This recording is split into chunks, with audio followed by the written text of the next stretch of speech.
Welcome to For the Long Run, the podcast exploring the why behind what keeps runners running long, strong, and motivated. I'm your host, Jonathan Levitt. I've been running for a few years now and have the privilege of meeting many incredible runners on my travels all across the country. This podcast is intended to share those amazing conversations. This week's guest is Reid Buchanan. Reid is a professional runner for On, and he trains in Mammoth Lakes, California. In this episode, we talked about why Reid loves his training environment and how being up in the mountains has a positive impact on his training and focus. We also talked about his progression in college and into a pro runner, why and how he's taken a calculated and long-term oriented approach, and how he structures his training. Reid is laser focused and knows what goes into achieving excellence, and he shared a lot of great takeaways in this conversation that we had right before the Boulder this past spring. I hope you enjoy. Hello again. I'm here in Boulder, Colorado with Reid Buchanan, who is racing the Boulder on Memorial Day. Reid, thanks for joining in today. Yeah, it's good to be here. Excited. Of course. Tell us a little bit about yourself. What got you to where you are today? I guess it's a long answer, but how about a short? Who is Reid? I am a professional runner, sponsored by Skechers Performance currently, and I live in Mammoth Lakes, California. The Mammoth Track Club's a nonprofit organization there that also helps support and is led by my coach, Andrew Castor, and his wife, Dina Castor, kind of helps out as well. Awesome. What's it like living out in Mammoth Lakes? We were talking before. It's about, you were saying 8,000 feet. What's it like living all the way up there? It's, it's great now. It's definitely an adjustment if you're new to altitude, which I was. I was born in Kansas, no altitude there. So I think my first year, it was, you really have to learn how to deal with your breathing in a different way as far as training goes. As far as other things in life, it's just gorgeous. I think it's one of the most beautiful places on earth. Nice. Do you think that puts you at an advantage for the race tomorrow, which is at about 5,200 feet? I hope so. We, weather permitting, we sometimes go down to that elevation for workouts, and it always feels great. So I'm hoping that happens here. Yep. Cool. And have you run Boulder before? I have not. Cool. You said you spent a year living out here. What was it like living in Boulder? Oh, it was awesome. I did that summer before my last year of college. I was working with a startup called Stride, who's actually a full company now. They're doing great things. So it was fun. What made me want to do this race in the first place was being able to watch it in the stadium back in 2015. I was like, man, this is crazy. Yeah. I could run 1 million track races and it'll never be this loud. Right. So it's kind of always in my head, but I also knew I need to live at altitude for a while before I can be competitive here. So for context, the race, the first 6 miles of the 10K happens in the neighborhood of Boulder, and then you do the final lap coming into Folsom Field. And it's at the time so it starts at 6:55. Pros go off at 11:15, 11:30. And by the time, 11:30 rolls around, it's, people have had a few beers. They're, right. If you do the race, you go into the stadium and you fill the seats. Yep. Yeah. Yeah. So it's super fun. And it's one of those races where you can watch the whole thing and then see it finish in 30 minutes, plus or minus a few. So, well, cool. So, what's been your journey as a pro athlete? One of the questions that someone wrote in was they were wondering, when you first started as a pro, did you have any part-time jobs? I did not. So I graduated in 2016 from the University of Portland, spring. And I knew I wasn't done. I really wanted to continue doing this, but I'm also very pragmatic. And so I looked, I kind of understood what I needed to be successful. And one thing was to not go into debt. And so I was very lucky that the Mammoth Track Club took me on, because when I joined, the current situation was that they had housing for you. They had gym for you, like gym membership. They had massage stipends. And I thought about it and I was like, man, what else do I need? Right. Because everybody else, they want to look at the dollar amount from a shoe sponsor, Right. but then they forget how expensive it is to live because you've been living probably rent, depending on your scholarship, you've been not having to worry about that sort of thing in college. But I knew, if I get I think it's like standard that some of the best athletes get like 30,000, which is not very much, but like, they're like, oh, that's the market. But I'm like, well, that's not very good if I have to pay for rent. So, I think just that situation itself has allowed me to get to where I am now the right way, in a way. Cool. So. What's it like training with and around the casters? They're just amazing humans in general. When I came in, I told Andrew that if he could be patient with me and we do things slowly so I don't get injured, I will be good, but not for like 3 years. Mm-hmm. And to have a coach to put his ego aside and stick with me through a very rough first year where I wasn't even running at a semi-professional level. Like I just wasn't any good at all. It shows a lot about him and how he cares about me first and then my running. Cool. The long-term approach is interesting. I have a lot of friends or people I know that, they want to BQ or they want to OTQ or they want to run a PR or something. And they want to do it this year.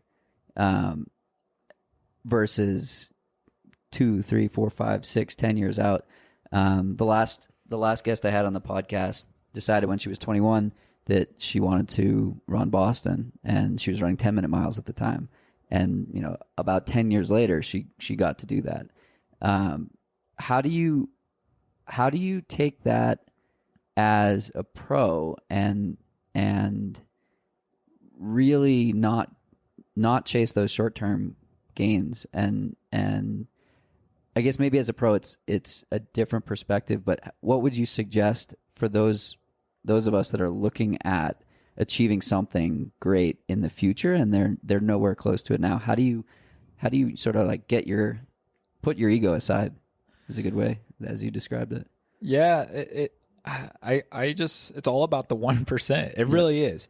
And with anything, it's if you take a high risk, you could get a high reward, but you could also lose a lot. Right. And I think that's pretty common in running with training. And people will say, okay, if I just train super, super hard, that's a high risk. Right. Then I might get that race. But more often than not, I don't think that's going to happen. And so I'd never thought it was worth it from just anything I was doing to take that risk when I know for sure the other way works. Like I can guarantee you that other way will work. Right. Have you always been that way? No, I learned the hard way. Through injuries and things like that? Yeah, so the first university I went to out of high school, that program was sort of that way, where it's like train super, super hard. This is you as a high school runner. You kind of like skipped everything and tried to be NCAA champion every year. And obviously that didn't work, so I left. Right. And then I went to Rob Connor at the University of Portland, and his whole philosophy was like, listen, we're going to train steady, and we're going to avoid racing a lot, and you're just going to try and start at one point and get there with the most smooth line and take the most amount of time and hopefully end at the point where you want to be. So the goal is growth over the 4-year period versus 2 years or 1 year. Right. So how does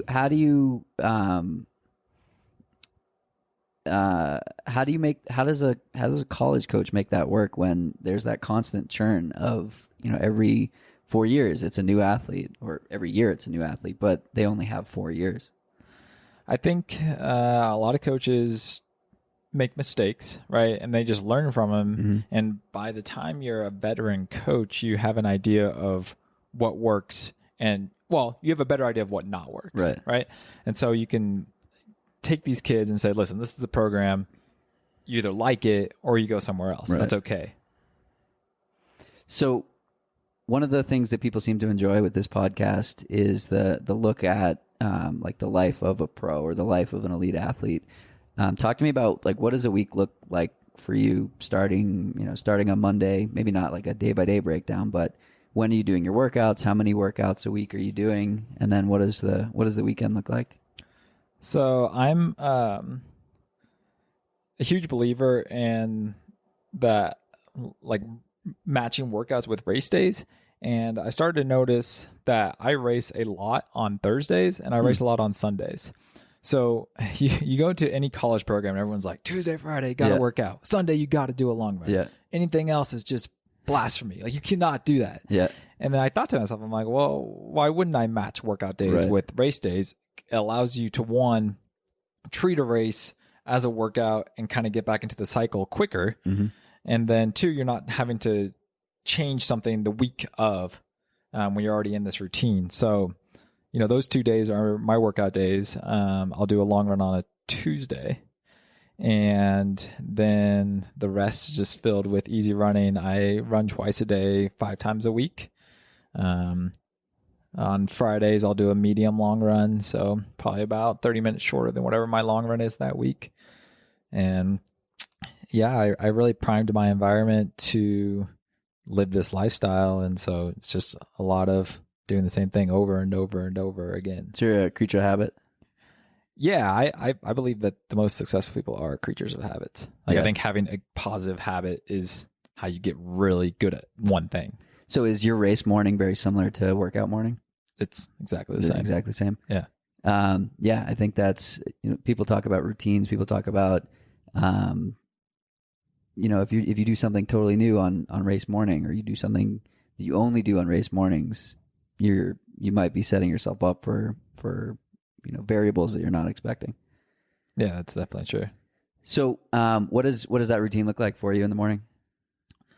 Well, I guess it depends on the time of race. If it was a morning race, I would just wake up and, get in. Usually I have oatmeal. I'll have like a little bit of coffee, but I don't like to have that much coffee on race day, I guess, compared to normal, because I like to, like, right before the race starts, or right when I finish my warm up, I'll have a little bit of a caffeine pill. Mm-hmm. It kind of like slowly goes through my system, versus like I feel like coffee just goes straight to my dome and I'm all jittery, amped up. Yeah, so I like that better. And yeah, I like oats. And basically, I just kind of go through my warm up an hour before, and I keep everything really relaxed. Everyone has like all these crazy drills and things they have to do. And usually when I finish my warm up, I'm like, I could probably roll right into this. Yeah. But, just to keep my mind kind of occupied, I'll just do like basic drills. But if you watch me, you'll notice that I also stand around a lot and just kind of like wiggle my hips. Plenty of time to move in the, after the gun goes off, right? Yeah. It's just, I think if your warm up becomes the most important thing, you're probably not doing it right. I think that's a good point. How'd you get into running? Well, I was big on baseball in the spring growing up, and then I just kind of got burned out of it. Mm-hmm. And so I started doing track, but I was jumping in high school. So I started doing track in high school. And I think I've always just kind of liked the hard work ethic of distance running, mm-hmm. but it started with like the 400. I was like, there's these sprinter guys who I know are 40 times faster than me, but they can't run a 400 because I feel like that's more in your head. Yeah. Can you give all out for that long?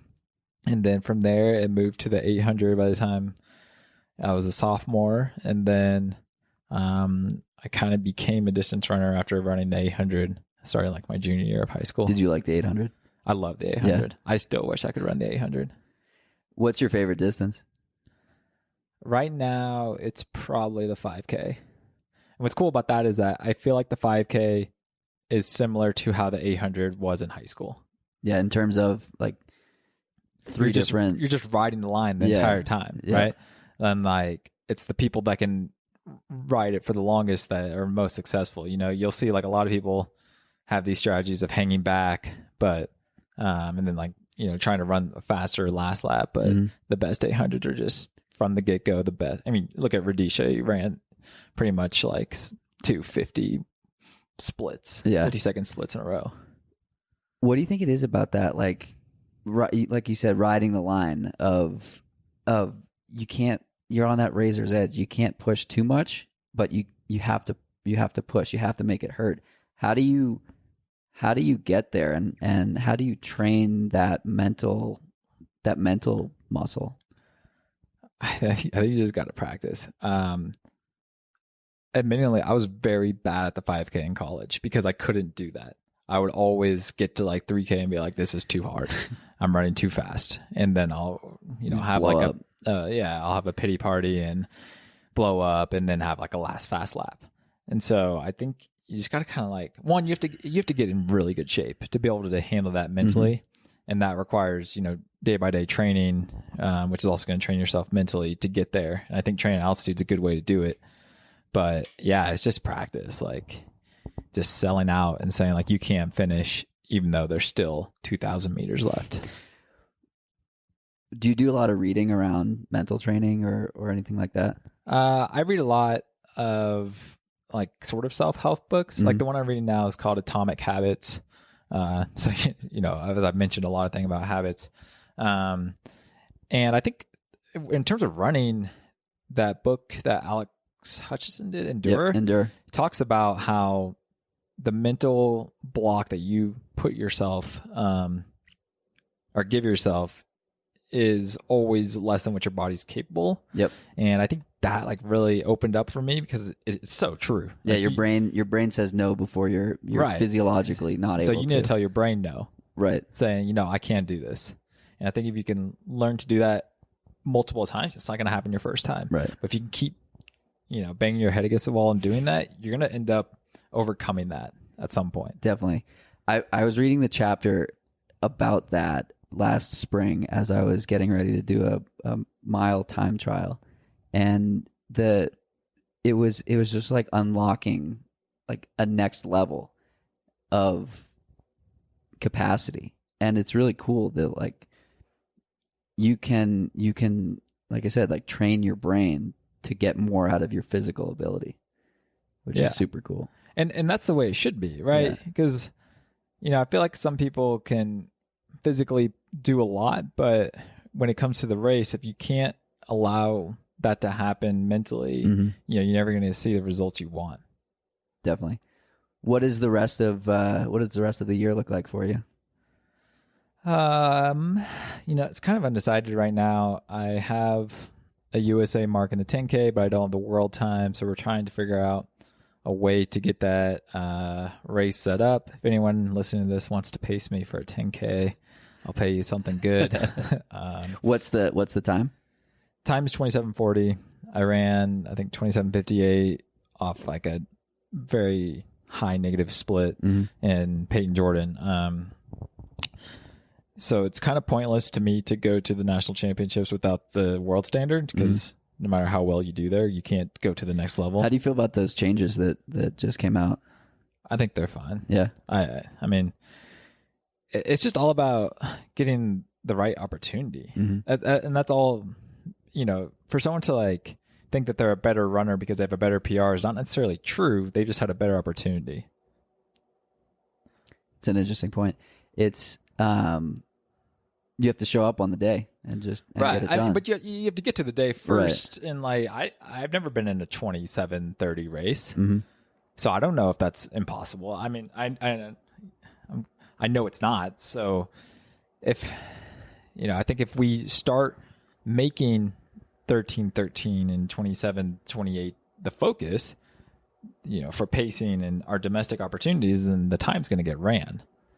People haven't been running it because they didn't have to. Why would you run that time when you can run a slower time and get the same result? Right. Yeah. What do you like about the 10K? We're here for a 10K. What do you like about that distance?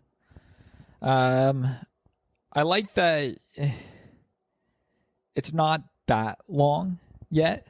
If you think of like in terms of a half marathon or marathon, but you also you don't have to have. I feel like you don't have to have as much speed as you might in the 5 to like. I feel like that's kind of where my weakness lies in the 5K. I don't have that much natural turnover to be able to run the last lap in like a 50 or something. But you've run a quick 5K. Yeah, but I think that's more off of like strength training than.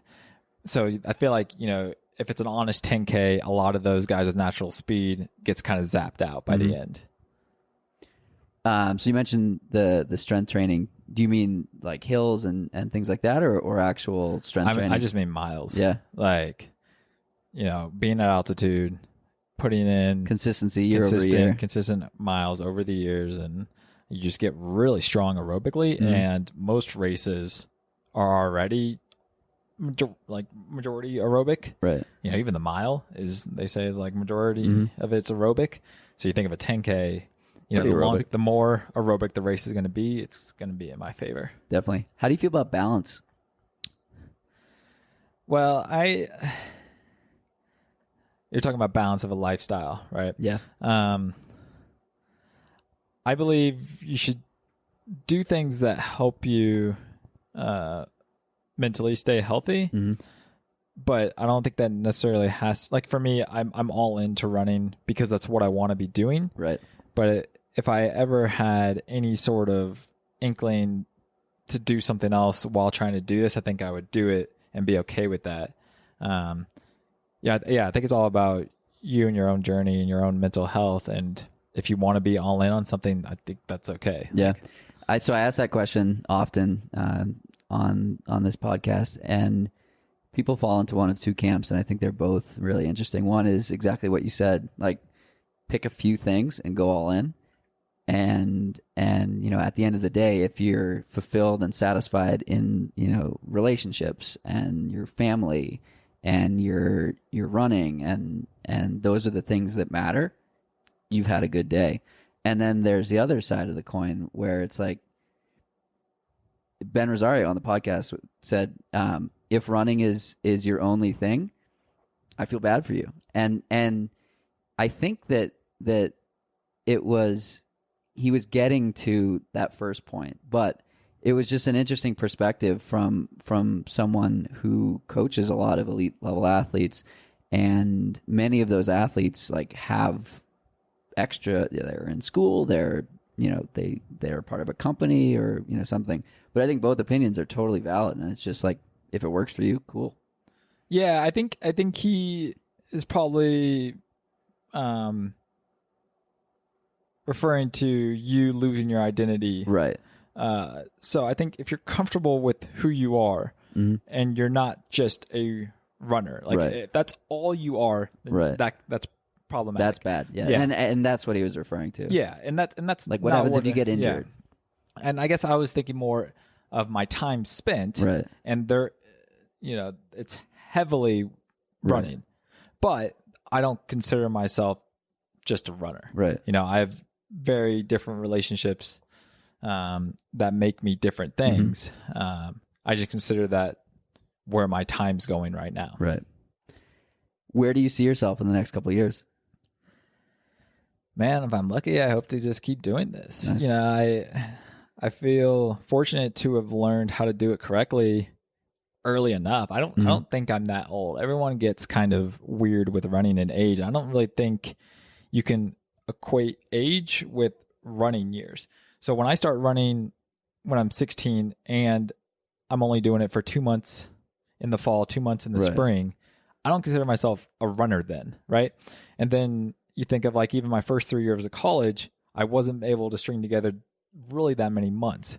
So if you look at a kid who's 21, but they started running, 50 miles a week at 16, they're probably the same. The same age as me as far as running goes.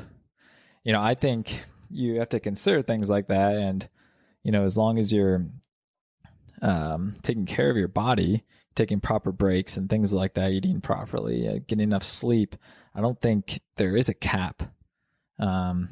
Truly, at least like with this day and age. how we're always getting smarter with how to feel and stay younger. Yeah. What are some of the things you do around recovery and maximizing from a non-running standpoint? Sleep is number one. You got to sleep. How many hours a night do you sleep? Usually 8 to 9, and then I lay down for about an hour of good sleep in the afternoons. And I love looking at my Whoop like strap. It's a sleep monitor, and I was able to go back and look like for the last 2 months, and I didn't miss a nap. Wow. And I'm like, that's sweet because I felt it in training. Like, it's so important. You can do all these gimmick recovery things. Every single one is a gimmick. It's not sexy. Sleep. Yeah, that's the problem. Like, you just putting your phone away, put everything else, shut your blinds, and go to sleep. Yeah, that's awesome. It's amazing what that can do. That was like the biggest change one of the big changes I've made in the last year. Like sleeping in, getting like 8.5 hours on average every night, and like lowers your injury risk, your testosterone improves, your mood improves, your readiness to train improves through this. Everything. Yeah, it's the best. And it's easy. Yeah. I mean, you're supposed to be doing this. You do it every day, every night. Do you have like a sleep routine to get into that space where you're ready to sleep? How do you go from being amped up from, your day's run or whatever, and then being able to nap? I feel like a lot of people struggle with like, you lay down and you just, stare at the ceiling for 45 minutes. Yeah. I kind of have my hour rule, and it's that, when I'm planning to go to sleep, about an hour before, I'll leave my phone upstairs, and then I'll start reading. And usually I fall asleep before that hour even is up.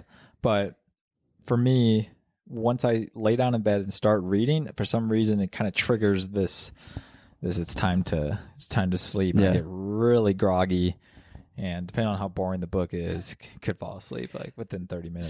So sleep experts say that having that routine is huge, and like just the saving your bedroom for sleeping and for sex, as they say, like that's all you should do in there. And so when you go into your room, like you're prepared, like, okay, I'm going to sleep. I agree 100%. What are some of the things you wish you knew as a college athlete that you've failed and learned from over the last couple of years? Oh man, I think back to my time at Kansas, and I wish I was more of a college student then. Like I think I put a lot of weight into running that shouldn't have been there, and I wanted to be so successful that it was detrimental. And I think like if I would have just kind of relaxed and gone with the flow and not thought NCAA champion my freshman year, and why don't I just say, hey, I'm going to see it just if I can be within the top 5 on the team, and take that steady approach. I have no idea where I'd be at right now. Do you think that idea has sort of played into your approach, where like, I'm not going to be good this year as a pro, I'm going to be good in 3 years? Oh, for sure. Yeah, for sure. Is that where that came from, you think? Yeah. And, from my second college coach, I came into that program as a transfer, and I'm all, excited to make a difference. And he's like, hold up, we're just going to kind of take things slow. Yeah. He's like, you might not even make the team this year. And he's like, if anything, I think it'd be great if you could be good your second year here, because I only had 2 years. And so he's like, why don't we just kind of take a steady approach? I'm like, what are we going to do with all that time in between? He's like, we're just going to train. Just run. Yeah, we're just going to run. It's going to be okay. Yeah. Yeah, it's wild. Like, what happens when you just stack month after month after month of healthy, consistent training? Yeah, and it's not even hard training. Like, you don't have to train that hard for that to work. You just have to train consistently hard. Yeah, that's the approach that my coach takes. It's conservative, and when when you see a big workout on the training program, like that that's on there for a reason. But for the most part, it's increasing miles and just doing it over the long haul. Yeah, and it's never sacrificing the now for the later. Yes. if you get up that morning and something's kind of bugging you, there's no reason to force a workout. Like it's okay. See, that's another thing I would like to tell myself. Yeah. It's okay to miss this workout. It's okay to miss this run.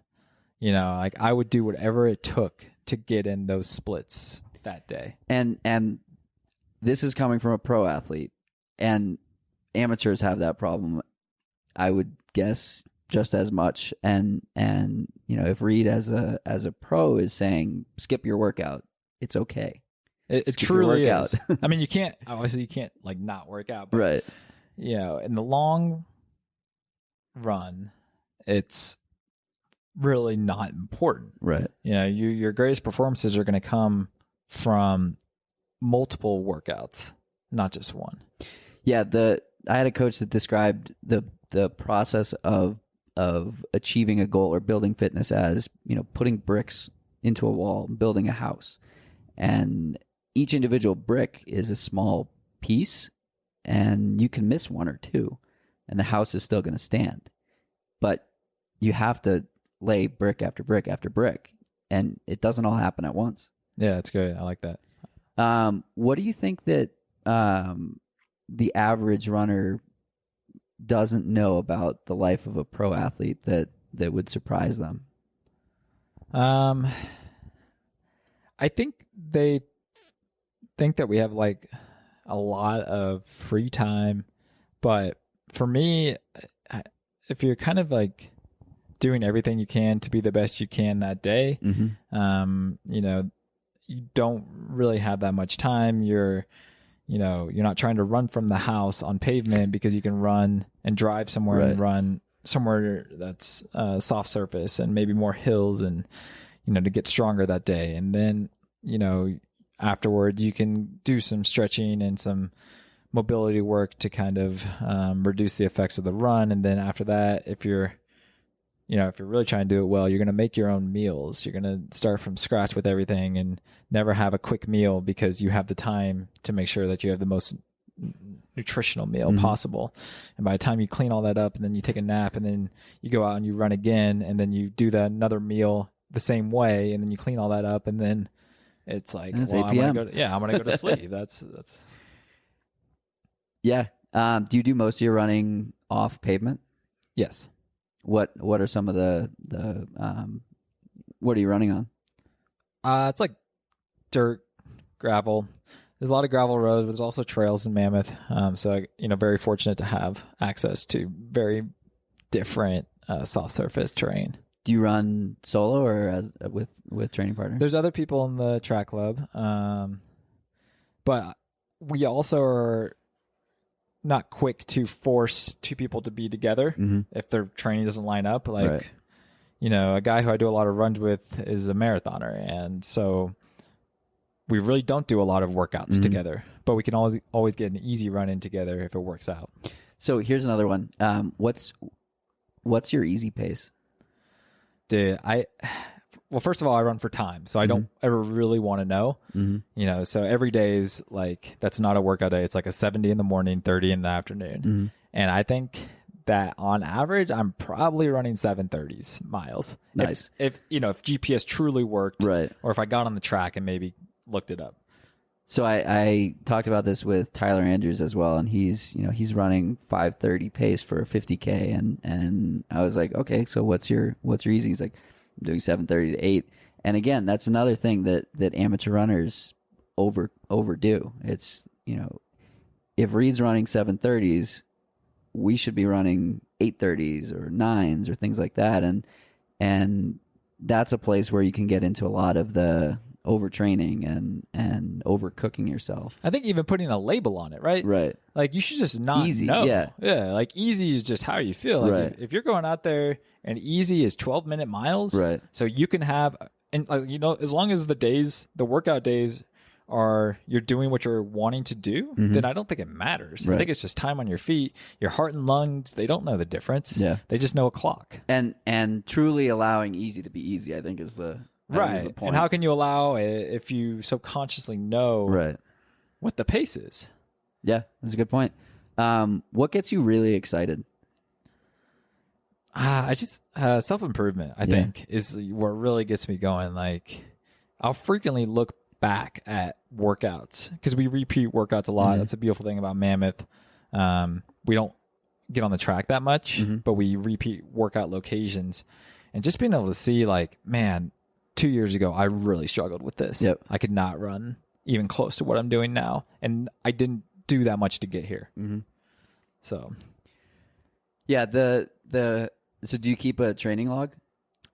Yeah, of sorts. Yeah. Do you leave notes about, I felt like this or things like that, or is it? I try to. Yeah.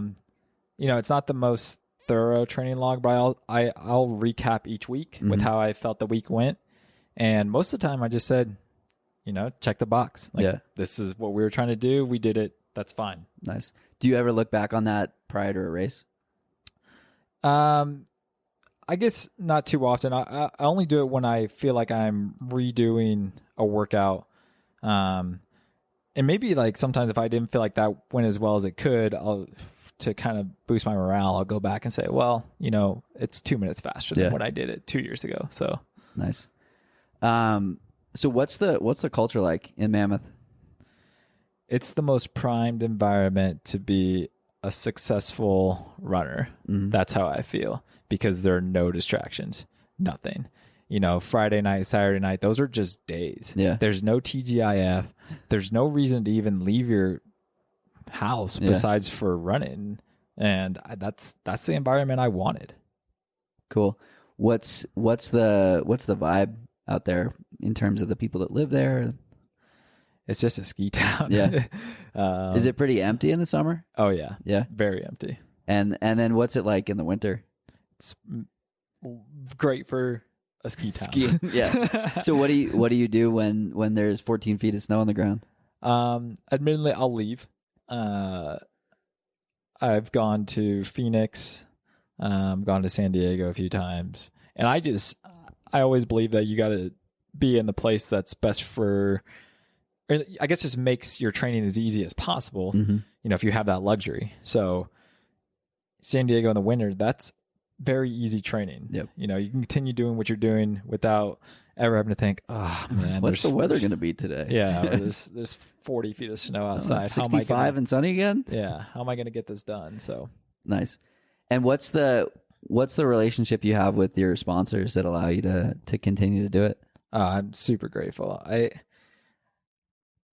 It's still crazy to me that someone pays me to run. It's super silly. Yeah. And I try to do as much as I can for them and always promote them. So if you're listening, go buy some Skechers. But yeah, I think that's truly living the dream, is when someone pays you to do something that you already love doing. So how does that relationship work? How do you prove, or maybe prove is the wrong word, but how do you ensure that relationship continues?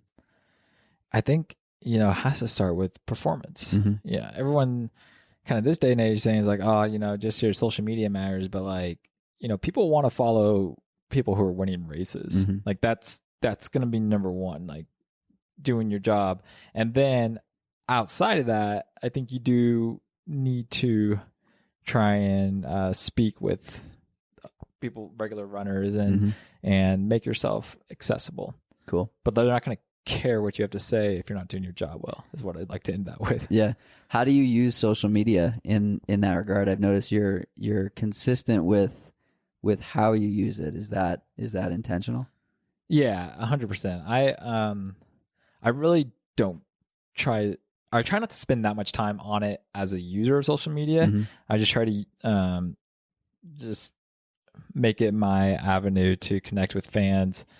And then I really don't like to spend that much time on it, because I don't think it's great to just mindlessly scroll through anything. Yeah. But it does give you an access to people all over the world, and I think that's very important. And then I'd also don't want to portray an image that's not true. Right. That's very common in social media. And I just want people to know that whatever I'm putting out there is authentically me, and that they can't expect anything else, or they shouldn't be a fan. Yeah, I mean, it's been cool. You've definitely shared the highs and lows, and I think that's what the average runner can relate to, that it's not awesome all the time. Yeah, and nothing's awesome all the time. Otherwise, it would get boring. I think maybe like that's what makes cocaine addictive or something, because every time you're on it, it's awesome. Right. But then obviously the repercussions of that are very severe. So for sure. Yeah, the ups and downs, I think, make it not cocaine, but running.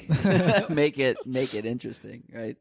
Yeah, exactly. In anything, right? Like your life shouldn't just be this smooth path. Otherwise, you'll never learn, you'll never grow, you'll never have anything to look back on and say like, "Wow, I really got through that." Yeah, and that's the thing, that if your running is perfect all the time, you're probably not training hard enough. That's true. I think there's like a quote that talks about, I'd rather go to battle with a person who's made 1,000 mistakes once than a person who's never made a mistake. Yeah. Because when it comes to that time period when things get rough for them, because it will happen somehow, I know it'll eventually happen, they're not going to know what to do. Yeah, for sure. I think it was Scott Fauble that was talking about how he was, like, the fact that like he had little niggles pop up was like reassuring that they were towing the line of peak performance. And that's that objective measure of like, okay, now we need to pull back a little bit, versus if you have that steady progress, you're potentially missing some added, capacity. Yeah, I agree. And as long as you're making the right decision when those things come up, I think that's where you should be. My first few years, maybe like year and a half, I admittedly didn't push myself, I think, as hard as I could, because I wanted to get to a point where, I could put together some decent race performances and build some confidence that way. Like my first 5K as a pro, or not even a pro because I wasn't sponsored, but after college, I ran a 13:35, which was like a 13-second PR, but it was super easy because I was so scared that I was going to blow up. And so you held back a little bit. Right. And for good reason, because if I don't run that 13:35 and I blow up again because I try to run a 13:20, I'm not sitting here talking to you. I'm done. I would have quit, because it's you can't take that much disappointment over and over. Yeah. Why did you pick the 5K? Well, I tried to run the steeple and it didn't go well. I didn't really get a chance to practice because the winter was bad. Yeah. But I opened up at Mount Sac and I ran like 9 flat, which is just not good. Yeah. And so it was kind of desperation. I was unsponsored, and it's like, I'm probably going to go be an engineer if I don't make USAs this year. Because I think that's like the bare minimum you should be able to do as a professional, if you want to call this your profession. Right. And so we're like, well, you can go run the 5. And I was like, no way. I'm terrible at the 5K. Yeah. And he's like, well, just go out in the back and see what happens. And, I did that, and I was like, whoa, this is kind of easy. And it was all of everything I believe in coming into fruition without me even knowing. It's like, what have you been doing? Well, you've just been kind of training for 2 years. Yeah. Like, not specifically for the 5K, but you've been training and getting in shape. And all of a sudden, it is easier to handle that hard part of the 5K. How do you break up the 5K? So what I like to do is definitely sell out for 3K, like no matter what. And then I don't evaluate myself until 3K. Yeah. Like, you don't get a choice. You're going to run 3K of this race no matter what. And then I try and go lap by lap, saying you can drop out each lap. And usually I don't. Yeah. For some reason, if I give myself that out, I get out. Yeah, I get through. Because you have 5 laps left, right? So if each lap you tell yourself, hey, you can drop out after this one, man, but make sure you get through it. And then you get through it and you're like, okay, next one you can drop out. And then all of a sudden it's like bell lap. And you're like, well, I might as well finish it. Yeah. So I get through sauna the same way. Like, just get to 15 and then you can get out. And it's like one more minute. And it's like 5 to 10 more minutes. And okay, I'm here. How does that change with the 10K? 8K. I tell myself, I'm gonna tell you right now, if you watch this race tomorrow, I think you can watch it. Yeah, it's online. Yeah. But this won't air until after. Okay. Well, anyways, you can go back if you've watched it. Yeah, I'm gonna sell out until 8K. I'm gonna tell myself, I don't care what happens, you're gonna have a great 8K. A great 8K, and then I hope that I'm fit enough to finish the race at a respectable manner. By the way, Reid is looking amped right now, so I think he's going to have a really good 8K. I just think this approach is hilarious, but it somehow works for me. Yeah. Because if I don't tell myself that you're going to run 8K no matter what with like the group, then at 5K I start feeling sorry for myself. Yep. Like, oh, this hurts. You're not fit. All this stuff. You still have 5K to go, man. Yep. That's so far. But I don't give myself an option to feel bad until 8K. Well, it's cool with this one because it's easy after the 8K. Yeah, hopefully.